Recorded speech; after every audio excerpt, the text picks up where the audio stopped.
everybody. Welcome to a special Essentia 2 Mediums in Action live podcast with me, Martin Litt-Wilson, and my good friend and medium, Ian Doherty. Good evening, everybody. How are you doing? I am fine, thank you, Martin. It's nice to be here. Like I say, on a live one, it's something new, and I think we need to keep up with all the modern tech, really. You know, that's what we're doing. We're helping to dispel myths, and I think that we need to use the science more. So it's the tech more. Yeah, I totally agree with you. I was listening to a really good podcast with Deepak Chopra. I suppose I don't know what he limits himself to, but he was talking about how we shouldn't be afraid of technology. What we should do is grasp it and try and reach people that way. So, just go for it rather than holding back. And I think through Essentia 2, what we want to do is, old ancient wisdom and new technologies. Yes, very, very, very much so. I think that's a good catchword, that is, Martin, or catchphrase. We've had a number of questions. Some of the questions that have come through. Just to start, we've had one come through, Ian, and it's a bit of a tough one, actually. It's what's the best way to progress your spiritual journey? It's a question I think gets asked in various formats, that come over to into a spiritual journey. Some people go to, for instance, a spiritualist church because they've lost either their partner, a best friend, their family member. They want the opportunity to hear from them, so there's a very much, feelings, emotional need, as well as there is to be of a situation of, can I hear and can I talk and can I move on from it? So that's part of it. People like me, for instance, I was nosy, wanting to know why things happen. Do we survive after death? So I went there to learn knowledge, to find knowledge. But really, the best way is to take it slowly, step at a time, read as many books as possible, talk to people, go to spiritualist churches or go to spiritualist meetings, do you know what I mean, where you could, in presence of a medium, and take it from there. What is your take on that one, Martin? Well, being a life coach, one thing that applies to people who want to make change in their lives is actually walk the walk, don't just do the talk.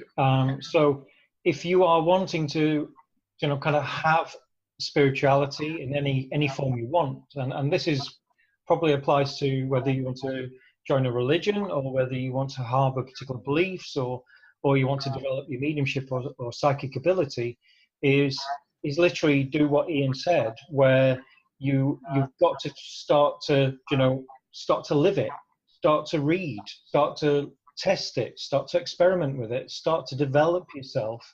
And that's the best way to progress your spiritual journey. I would also say try and be tough on yourself as well. Try and get yourself to, say, I want to be able to do tarot readings in a month's time, or I want to be doing this, I want to do that. Don't sit back just and say, oh, I'm spiritual now. I've bought some crystals and I've got some aromatherapy. No, really go for it. This physical life is short, so push it, develop it, and go forward. That's the best way to do it. Is definitely. If you just sit back, then nothing's going to happen. No, I echo those last sentiments, Martin. If you go to a closed group where it's the same people week in, week out, or an open group where there's different people turn up each week, you might, in that 2 hours or the 1.5 hours, you might get 15 quality minutes. It's not enough, so you've got to do stuff in the background, haven't you? And one of my little bit of a bugbear is people saying, oh, you're moving too fast. You've got to go at your pace, whether that is fast, slow, whatever. It's got to be with you, and you just might be, or you might find yourself having a good ability with psychic or mediumship. Run, as you say, Martin, run with it, but certainly do as much as you can without overworking and being to, learn to say the word no. Exactly. And I think also as well is don't be afraid to make mistakes. Mm. So if you do make a mistake, it comes back to one of our podcasts where we were talking about confidence. So if you are sitting in circle, or if you are going to various workshops and you make a mistake, or you're wrong about something, doesn't matter. There's no rules. You've just got to be comfortable in yourself, and you've got to rely on the information that's coming from spirit. And if it's wrong, then analyze why it was wrong, and then just get straight back into the saddle and carry on doing it. Yeah, definitely. That's some good, strong, what do you call it, advice there, Martin. Thank you, Ian. And just to move on quickly, now I'll read out this question if this is okay, because it's directed to you. The question is, and it's not me personally, it's somebody who saw you on stage a few years ago, and they say that you were bathed in a beautiful, bright blue spotlight, but my other half couldn't see it at all. Why did this happen? Now, most of mediums, and this is one of the reasons why I love to go into mediumship demos, at every opportunity. I could see all the build-up of spirit behind the medium, and it just piqued my interest. But what it is here, is basically the other half couldn't see it because either they're not as able as the person seeing the colour, or they just don't have, I've come along because the wife's brought me, you know what I mean? So I just feel here it's about having the level of ability that we are each at. So it's quite an obvious answer, it's because you were in that right mindset, you can see where the other half couldn't. It really is simple. I totally agree with you, and I think the other thing as well is how sensitive you are to spirit or to psychic ability. So if that other person isn't very sensitive or doesn't accept information, however it comes to them, then they're not going to be aware or see this, or he's literally, or she is literally on ITV while you're on BBC One. So he's not going to be watching EastEnders. He's still stuck on Emmerdale. That's what's happened. You're just on the wrong frequencies at that particular time. But there's probably been times, especially what I find being in a long-term relationship, I've been married 20 years this year, is that you do overlap. That sometimes we both sense the same things, or we feel the same things, or you start being on the same channel and sensing more. And the more I've worked with Ian as a medium, certainly at the beginning, I couldn't really sense a lot of what he was picking up.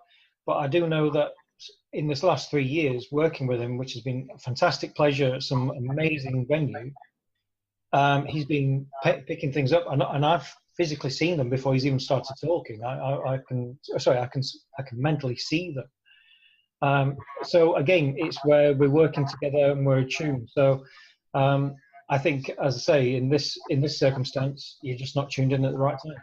Yeah, very much. A question for you, Martin. I think this might get a good lot of people talking.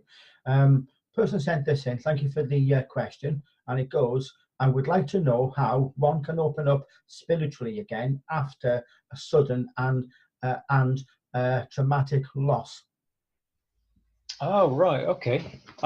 Yeah, well, we've just covered this in one of our bonus podcasts, where we discuss about grief and how it affected Ian and how it affected me. And I think because I've listened to it a couple of times now, firstly, because obviously I've edited it and then listened to it again. But I think what came through with Ian and came through with myself is spirit comes back to you when you're ready. Would you agree with that, Ian? Yes, it is. it's how we put the block on it. We tell ourselves that we're not able to, it's not right, it's not fair, and I can't, So spirit is still talking to us, but I just feel that we tend to put a blanket around and just it isn't there because I choose, or I feel that maybe it's that I'm not ready, when in essence, and I was working demos maybe a week and a half after my mum had passed, doing them quite ably. You know what I mean? So even though the grief was there, I just feel it's a case of, well, yes, I can, but when you're starting out or when you're new to it, I think you've got to give yourself time to grieve, but knowing spirit are continuing to talk. They continue to talk to you, whether you are aware or not, because most people say, I can still hear my guide, so therefore you're still able to communicate with spirit. I think also as well is it's interesting that she mentioned it was a sudden loss, and certainly with my circumstances, I know your mum was ill for a while, Ian, and I just wonder if sometimes when it's quite sudden that your body kind of, your brain kind of works out what's more important, and yes, and that's probably a thing as well, where your spirituality often goes out the window for a while. Oh yeah. I mean, it was so beautiful what you shared with us on the podcast, and how when your mum passed away, it was absolutely beautiful, and I can see the differences, and every passing is very different. But for me, I think if to answer this person's question is, if you feel ready, then start. Just do it. If you feel ready, then I'd certainly say that spirit's ready to work with you as well. Yeah, definitely. Okay, another one for you here, Martin. Oh yeah. Can spirit show themselves to us in a time of stress, or when something terrible is to happen? Well, that sounds like two questions in a way. Yeah, one of them, I think one of the descriptions that you're maybe misunderstanding there is something called a crisis apparition. Those were my thoughts. Yeah, so there's many cases.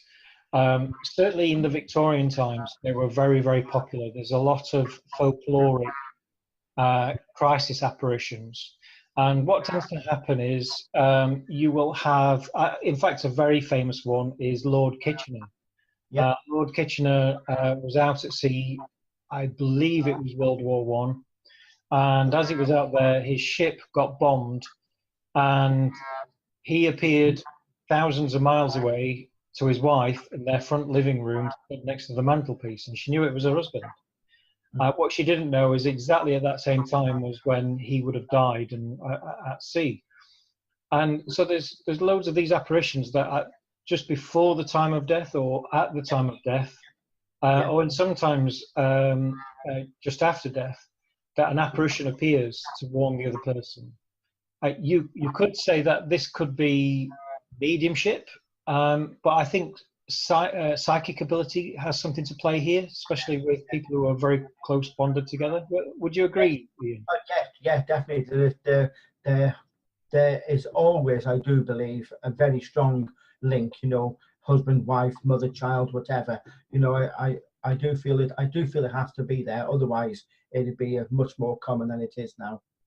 Yeah, it's interesting how. I mean, they're still reported, and there was a crash about 3 years ago, a car crash, and for about 2 or 3 weeks later, after the car crash, a figure of a woman was stood at the side of the road. Nobody could see the actual car had actually gone into the divot. Nobody could see that, but the ghost of the woman was actually seen afterwards, and it was actually the ghost that made somebody pull up and actually find the car as well. So there's kind of ghosts like that as well, which are very similar to crisis apparitions. Maybe the original ghost appeared actually when she did die in the car. a good book to read if you want to, ladies and gentlemen, called Phone Calls from the Dead. And there was one story there where mum and dad were watching the telly. There was, the news was about to start, and they had a phone call. They picked the phone up, and it was their son. Hello, mum. I'm back home. I won't be long. The telly was broke. Was coming over with news flash, flight, blah blah blah blah blah, crashed, all lives lost. And yet he was on that flight, but at the same time he rang home and said, "Hello, I'm fine." Yeah, it's amazing, isn't it? It's that kind of evidence. And I think also as well is, and going back to World War One, which is quite poignant at the time, at this time of year. I know that when nurses were dealing with soldiers who were dying, they would always shout their mum, or wife, and maybe that power, that energy, as we reach the end of our life, maybe it does, create this psychic bond. It does, and hence why people are seen, or people are sensed or felt. We've all heard about twins. I would imagine it's similar circumstances like that as well. Yeah, that's a very nice question. Thank you, whoever sent that in. Yeah, it was a really good one, actually. Really good. I've got a question here for you, Ian. Okay. Why is a medium called a medium when you're so small? Oh, nice one, Martin. If I hadn't got my Google on, my sides would have split. I know. So, it's a very often asked question, this, Martin, and really it's a go between, or a conductor between two worlds. Lecky travels through the medium of water a lot more than it does through solid brick, for instance. Through electricity. Electricity as a conduit. Yeah, I was just using that. Basically, a conduit. We have a brain. It's called mental mediumship. Spirit uses our brain, put the thoughts, the images, whatever, and we can put them out into words for that person there. Simple. All it is a go between, or a what do you call it? That was the word you used. A conduit. There's another question here, actually, and I think this is another one where we can really get our teeth into this. Could you help explain or clarify the passing over of spirits, and how some spirits, as suggested by some mediums, don't seem to realise they have died? How could this be? Now, I think partly it's the knowledge of the medium. Because basically, it's where you learn, it's where you question. Some mediums take everything for granted. Literally, it must be because my teacher's teacher taught me that.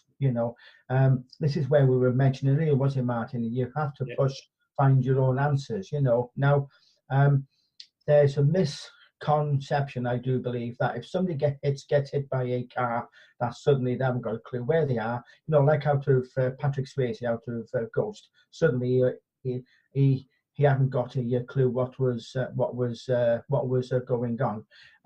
Spirits say, now, bearing in mind I have spiritualist beliefs.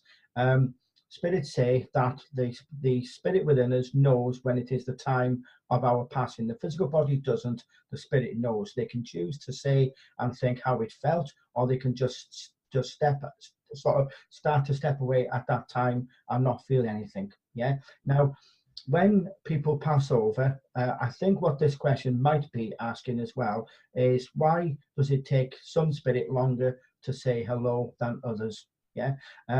So I would say here, it has to do with something with the illness, locked-in syndrome, or a situation where you're laid on your back or you sat up and all you can see is the four walls around you. It's bound to affect the mind.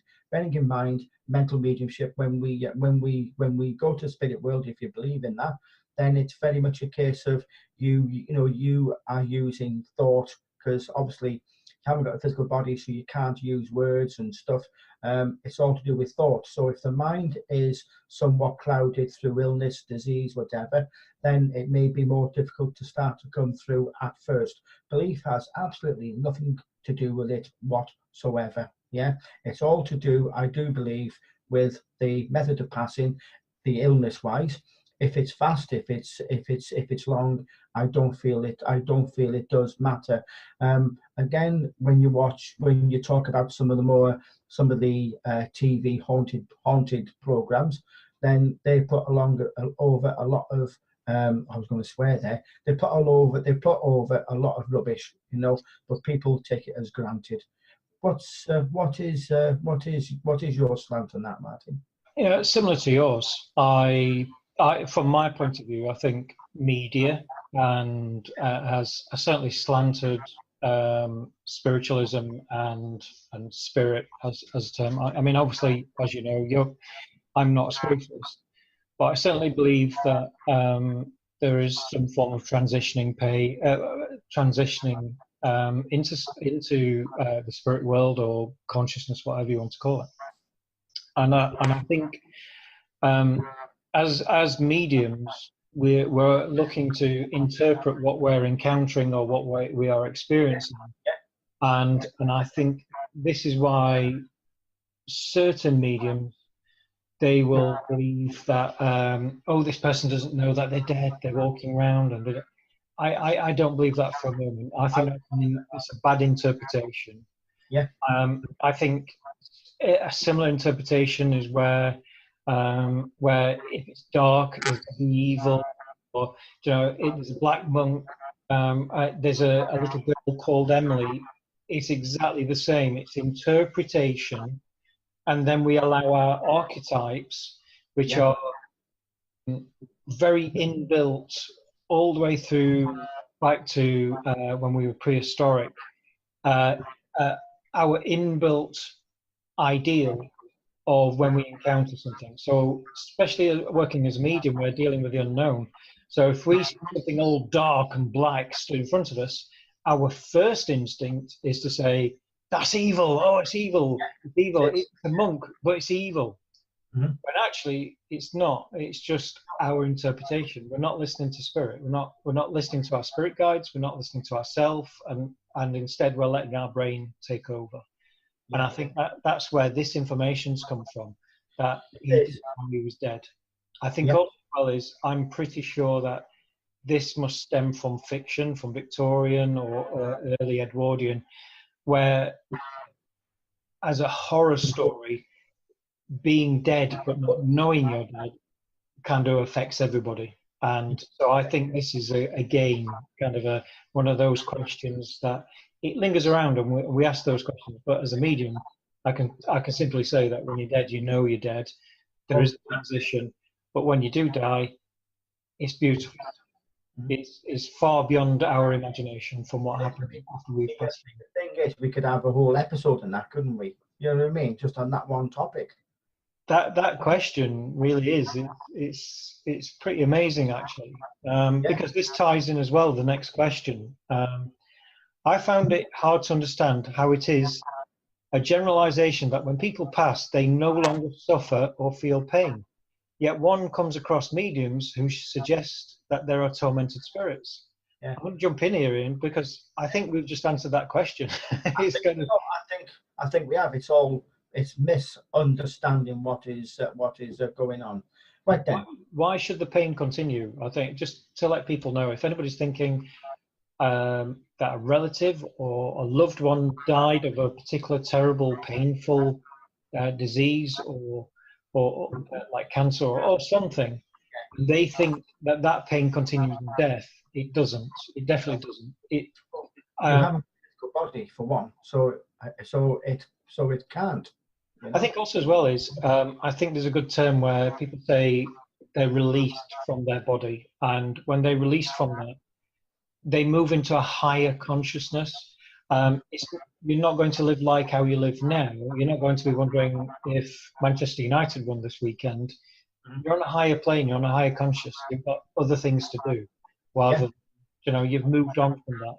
And there's certainly, in regards to tormented spirits, I certainly don't think there is any. Well, tormented is a very strong word, that, but I think spirit asks questions of themselves and of you, and I think sometimes, again, misinterpretation, where people can think, oh, he's talking about his death, he must be tormented. Well, maybe no, he's actually telling you this is how I died, and he just wants to pass on your story. Yeah, it's of evidence. It's of it's evidential to say this is me. You know. I mean, how many times have we come across a spirit in a haunted location and they've been very forceful, maybe had physical activity, and been misinterpreted as evil, when actually, I always feel this, is that they're actually there to say, you're here in a historical context, and this is what happened to me. Look, this is what happened to me. I died, I was killed, this happened to me. Very, very much so. But it's a part of life. That guy's not evil. He's not tormented. He's just come down and said, look, it's my turn. You've been here 200 times. It's my go now. So. Yes. Okay, then. Do your guides feed you information before the question is asked, or do they usually respond to a question? Yes. I think the simple one, isn't it, Ian? Yes. I think that there's a mixture there. It's firstly, it might work where guides, and again, we've covered this in a podcast. You really do need to listen to our podcast, because we go through a hell of a lot of information. Definitely. In a great deal of detail and conjecture, and I'm sure you'll like it. But what I would say is there's two things happen when you're a psychic medium. You're psychic and you're a medium. So your medium feeds you information, and also you get it psychically as well. Yeah. Would you agree, Ian? Yeah, I mean, as we said in another podcast, before you're aware of spirits, we're talking mediumship, before you're aware of spirit being in the room, they've already talked to your brain and said, I'm stood over there, my name is, and then you go, oh, look, there's a man over there. So, yes, and maybe, as spirit has said, I've been thinking, oh, I'm going to nip down this side of the traffic here and get into the roundabout earlier. And one of my guides said, no, you'll get swiped. If you do that, you'll get sideswiped by that white van coming out the garage. And I looked, I hadn't even seen the white van, and the car did what I was going to do, or the driver, and the white van went straight, sort of swept across the road. I said, thank you. So it works in there. I had the thought, didn't ask a question, and there's the answer. Right then, Martin, the last question on this one anyway is it true that young children can see spirits easily, and as we grow, most of the children lose this ability? I'm pretty sure we've answered this question before, and it's a very common one. Yeah, it is, and it often applies to pets as well. But I think one of the things is with children, you get less. With children, there's less clutter in your brain, and therefore you allow a lot in. Yeah. Where when you, sorry about that. I've got a message appearing. Hang on. Oh. Sorry about that. We've now got unlimited minutes to carry on doing this. We should throw in some more questions. Well, we can always talk about something else. Anyway, sorry, Martin. Sorry. So, my personal feelings are, and this is based on watching my children grow up, is when they were younger, they did have a number of experiences when they were younger. And as they then started school, as they then started getting awareness of the world as a whole, and more information begins to flood in, then the less they start thinking about the unusual psychic around them. I think that's what tends to happen is, and it's interesting, myself and Ian have had many discussions on reincarnation, and I've always said, I don't believe in it, I'm not interested. And I'm actually beginning to kind of start believing in reincarnation. And the interesting thing is the explanation why we don't remember our reincarnations. We probably remember it for the first 2-3 years when we can't communicate, or our mind isn't flooded. And then we lose aspects of it. We start to lose these aspects, and we become this soul. We've moved on from that soul. We've come into this soul, and I think that's why young children don't see ghosts anymore. Yeah. Yeah, sorry, Martin. Just some of that was put into my mind. So my guide's asking me this. This is to the listeners of these podcasts. Maybe be able to help yourself and Martin out.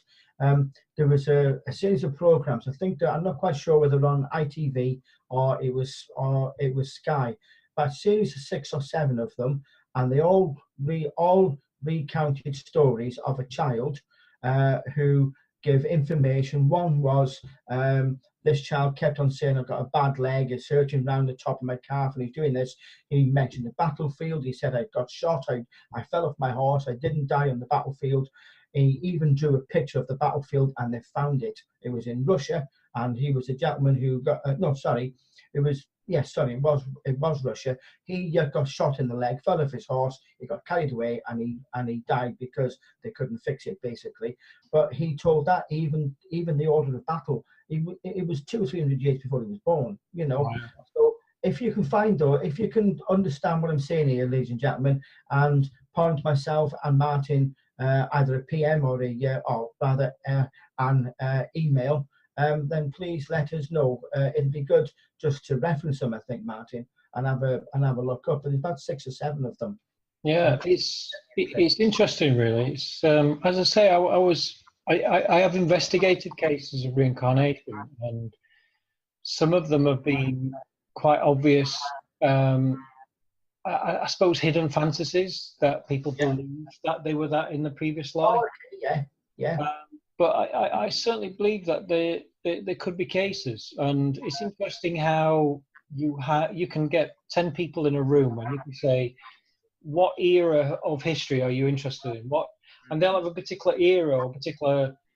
Mine's American Civil War, and I don't know why, because it just always has been. My brother is the Vietnam War for some reason, and for some reason you get these people. They can have varied interests or various years or whatever.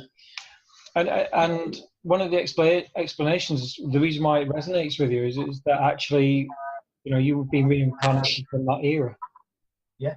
So what history interests you, Ian? It's not so. I mean, there's a lot of history piques me, but there's one train of happened that comes all the way through, where I have little flashbacks at times, and I'm mesmerized when I see arrows flying through the air. The actual battlefields, the arrows, and I'm just speechless. You know what I mean? So there must be something to do with Richard or whatever around there. War of the Roses or whatever. But I found that when I have a snippet, I like this, I like that.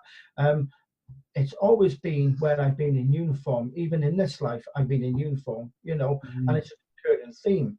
But there's one that sticks to me, and it's a little bit. I don't want to be going morbid or going into too much detail here, but it's I have to watch every single program on the Holocaust, not from a Jewish point of view, but from an SS point of view. I'm just drawn to it. I had a past life regression as such, if you call it that, and I just woke up panicking to the sound of German singing and the Nazi boots just bang, bang, bang. The nice long knives, or when they're burning all the books in Berlin. But I'm fascinated. Well, fascinated is not the right word. I just feel I'm compelled to watch all about the Holocaust. Do you think possibly that you were Jewish in a previous life? I think I was German. Wow. From an SS point of view, it wasn't a Jewish. I've never tried to run away or if I was a Jewish, I wouldn't want to be watching it. It's too much of a reminder. I don't want that.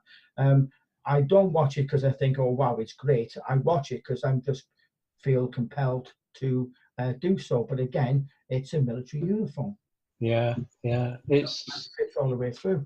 It's fascinating. I mean, again, since a young child, I've always been obsessed with the American Civil War, and we didn't learn it at school. it was mainly World War II, which I have no interest in at all. Yeah. It was mainly World War II, that sort of side. But for some reason, I was always interested in something called the Bushwhackers and the Jaywalkers, which were like guerrilla warfare. I heard the Bushwhackers. Yeah. So, and I don't know where that came from. I don't know why, but yeah, it's I don't know. It's bizarre. Well, it is me, because personally, I wouldn't choose to research into the SS or anything like so. You know, No. about the fact I don't. You know what I mean? Yeah, it's interesting that I mean, it's like my brother and Vietnam War. Ever since he was 9 or 10 years old, he believed that he had some sort of connection with the Vietnam War, and it was always on the American side. But it was interesting. He always felt very bad that he was on the American side. So I don't know how that resonates. How his possible past life has resonated. Maybe they were regretful of what happened. Possibly, yeah, possibly. You know, again, it's a very, very deep topic, isn't it, Martin? Yeah. It's. I mean, if we look at the Buddhist reincarnation, that if you was SS in your previous life, then you're here to definitely learn something to the next. Get to the next level. Yeah. But it's just weird. And I've done 2 tours of Germany when I was in the forces. So I spent 8 years out in Germany. One was next to a concentration camp, Belsen, and the other one was in Berlin, a lovely building, but you're just surrounded with the Berlin Wall, where I can never remember the name. Oh, yeah, I remember, yeah. Yeah, is it the Reichstag or something? No, it was anyway, it's just everywhere. You know, I've been to Reichstag, I've been up to the Linden. I just found it was just amazing. Do you know what I mean? Just fascinating. I've been to one of the concentration camps out in Berlin, Oranienburg, and that was a bit of an eye opener. You know, it was very, very, very, very saddening. You know. Yeah. Let's lighten this up anyway on the podcast. Sorry about that, ladies and gentlemen. Well, no, it's interesting because knowing you as I know you've been in the army, and I certainly wouldn't say that you are typical or stereotypical of a soldier. No. You are very peace loving, and you have a very relaxed sentiment around you. So it's interesting that I've always found it amazing that you was actually in the army, because I see you as a very spiritual person. Mm-hmm. Well, Spirit put it over to me, where's the best place to put light? You know, I mean, if you look at light and dark, but where's the best place to have mediumship? In the places where it's perhaps needed. Yeah, absolutely. And so, do you think all animals are psychic? I do. I think it's more of a scientific, and I do feel people need to take it down a scientific route. Animals have senses that, their senses are far superior to ours. Perhaps not the color vision. As far as I'm aware, dogs react more to movement and its little shades of grey, but they can recognise the gait of their owner up to 1.5 miles away. So it is very good. So perhaps cats are, I've always had cats, you know what I mean, and they act a little bit weird around me at times. If I've been to a paranormal event, or there's sometimes they walk up to me and start spitting, and I'm saying, "What are you doing, you daft?" You know what? You know what I mean? I almost swore there. Sorry. But it comes over. Are they hearing something that we are not? It's not audible to us. The low tones, the high tones. Is it also a case that the way that their eye works and the brain functions for a cat, for instance, because they're you call it predators, so they're going to have a very focalized vision. The same as we are. Yeah. So are they seeing stuff that we can't? Do we see within purely that light spectrum of color? you know, the color frequency, red the slower end, you know, and the ultraviolet at the top end. Are cats and dogs, are they seeing it more in various ways? Because for instance, I think it's the Cape Buffalo and humans are the only animals that see red. You know, you know what I mean? So again, what are cats and dogs seeing? You know, that we can't. Perhaps they notice subtle change. They're feeling, you know, they're you know, these are animals act on instinct. You know what I mean? So they, you know, their senses are heightened to energies and everything. You know what I mean? I So wonder if they could actually see. Could you imagine if animals could actually see all these spirit guides walking behind you? So yeah, they that's see it. you turn up, and there's a Victorian gentleman, there's a French artist, there's a Native American. Who's all this? You know?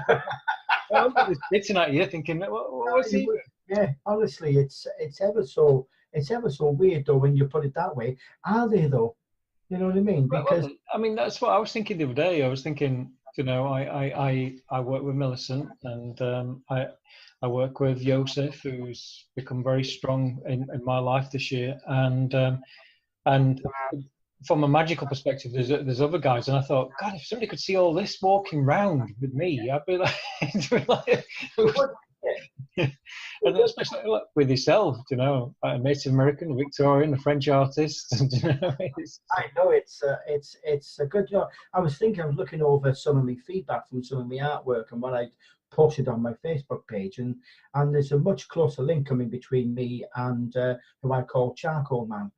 He's the French artist, and I think you would recall I put a phrase on. What the hell does this mean? It's French, you know, and something to do with the factory or doing stomach. Do you know what I mean? Yeah. You mentioned what the picture is about, but it mentioned it in French, and I had to ask and got told. I thought, yeah, that's what it's about. Right? Yeah. You know, Do you remember when you did Falstaff Museum in Stratford upon Avon? And you was talking in Sorrento. Yeah, it was old Spanish. It was, you know, like it was old Spanish though, wasn't it? Yeah, you know, like in Old English, you know, ye old shop. Yeah. Well, it was that type of thing, but Spanish. Now, A, I couldn't speak Spanish, and B, certainly wouldn't know Old Spanish. But the woman that came, who was talking to me from Spirit Side, said, "Well," she said something. I said, "Look, I can't understand what you're saying." I said, "I don't speak your language." And they said, "I said no." I said, "I'm not sure it's French or Spanish."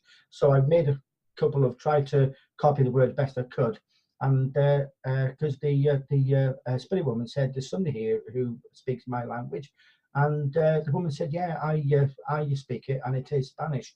So I recorded everything. I sent her the sound file, and she was able to say things there and then. And one of the things where I would say, and puts over to, if I go back to the very first question, what's the progress of your spiritual journey? When you were saying try it, experiment, well, that is what it is, because I would whisper a question to her. So, you know, somebody would whisper a question to me, so she didn't hear. I would ask it in my mind, so again, she didn't hear. The answer came back, was she told that gentleman the answer, and it was the answer to his question. Do you know what I mean? So there's no way she could hear. It was in my thoughts, and he still got the answer, which was correct. You know, so there must be, there was definitely an intelligence there.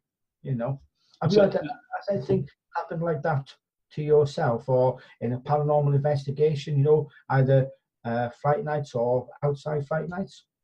Yeah, I mean, I think that there's a number of things that stand out here, but I think not necessarily with certainly with Joseph, who's my spirit guide. With him being German, or he wanders. He used to wander many years ago along along the Austrian and Hungary border around Europe. He's told me he used to wander, and one day, very, very clearly, I was in bed, and suddenly I heard a shout. I heard somebody heard him shouting, clear as day. No idea what it meant, and I wrote it down. and it was German. I don't know German. I don't know any words that I can. All I know is Ich bin Berliner, and I think that's it. Yeah. But I wrote it down, and again, it seemed a very clear message that, you know, it was kind of basically saying, don't accept any bullshit. You know, it was basically saying, don't accept any crap, and, you know, continue on. And he said it in German. It was like, what's he going on about? I think at times, though, Martin, as much as we're into the spiritual side, we still need our evidence, our proof, don't we? You know what I mean? Yeah. And I think that at times we need that reassurance to say, well, yes, it's there, because it can be a lonely journey, can't it, Martin? You know, and I just think to having somebody come in and say something in a different language, you think, oh wow, it makes sense, means I can do it. You know what I mean?